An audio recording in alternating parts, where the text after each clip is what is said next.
Okay, be honest. Have you ever lost at Monopoly and just blamed it on bad luck? Yeah, me too. But what if I told you luck has almost nothing to do with winning Monopoly? What if the people who keep winning aren't lucky? They're just following a secret math trick that 90% of players have never heard of. In the next few minutes, I'm going to show you exactly how to win at Monopoly literally every single time. The property that gets landed on more than any other space on the board, the auction trick nobody uses, and the one mistake that's quietly bankrupting you every game. Alright, so real quick, Monopoly. It's been around since like 1935, and get this, over 250 million copies have been sold in more than 100 countries, in 37 different languages. That's basically every corner of the planet arguing over hotel rent at this point. That's basically 1 out of every 8 humans on the planet who has, at some point, argued with a family member over hotel rent. But here's the thing. Most people play Monopoly completely wrong.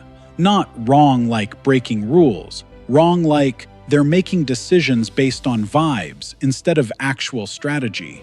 So today, I'm breaking down exactly how this game actually works under the hood, and the strategy that turns you into the person everyone dreads playing against. Quick pause. If you're new here, this is How Games Work, and basically what we do is break down the actual strategy behind games you already know in a super simple, no-jargon way. So if that sounds like your thing, hit subscribe, drop a like. It genuinely helps a ton. Let's get into it. So here's fact number 1 that blows people's minds. Not all properties are created equal. You know how everyone rushes to buy Boardwalk and Park Place because they're the expensive, fancy-looking ones? Yeah, that's actually one of the worst strategies in the entire game. Monopoly isn't really about how much a property costs. It's about how often people land on it. And because of the way the dice work, and because of jail, there's actually a hidden landing pattern to this board that most people have no clue about. Here's the deal.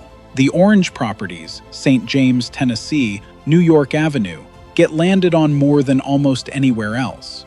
Because of jail, when people roll to get out, the most common rolls, 6, 8, and 9, land them right smack on the orange group. So while everybody's out here dreaming about Boardwalk, the real silent killers are those cheap little orange spaces quietly draining everyone's wallet, one small rent payment at a time. Okay, so now you know where to buy. Let's talk about why owning a full set matters. Owning one property is like having one lonely lemonade stand on an empty street. But own an entire color group? Suddenly you can build houses, and houses are where the real money lives. A single orange property with just one house can charge more rent than a random property standing totally alone.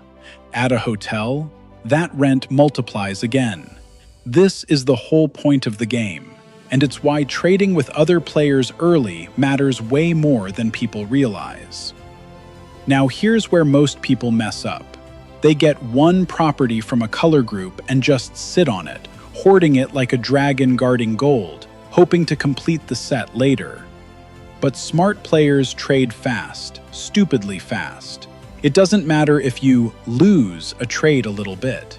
If trading gets you a full set 2 turns earlier, that compounding effect snowballs way harder than whatever you gave up. Think of it like planting a garden.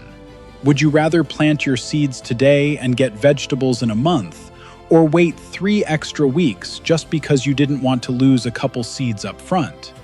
Obviously, you plant now.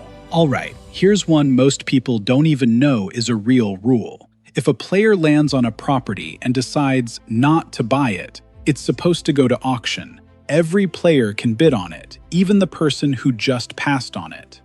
Most families skip this rule because nobody reads instructions past page 1. But it's a massive strategic tool. In an auction, you can snag properties for way less than face value, especially late game when opponents are low on cash. Pro move? Sometimes intentionally not buying a property just so it goes to auction, where you can get it cheaper. Sneaky? A little. Effective? Extremely.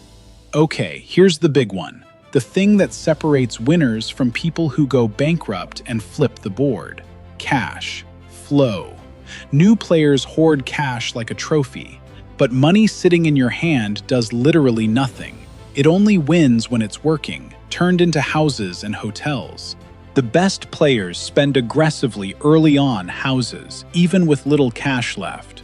Rent income snowballs so fast that within a few laps around the board, you're making that money back tenfold, while the cautious saver just slowly bleeds out from rent payments. So let's recap. Prioritize orange and red properties, trade early, use the auction rule, build houses aggressively, and avoid boardwalk brain. Do these 5 things, and you'll become the person that ruins family game night for everyone else, in the best way possible. That's genuinely how Monopoly works under the hood. Smash that like button, drop a comment about your worst Monopoly family disaster, subscribe if you're new, and share this with that friend who thinks it's just luck. See you in the next one.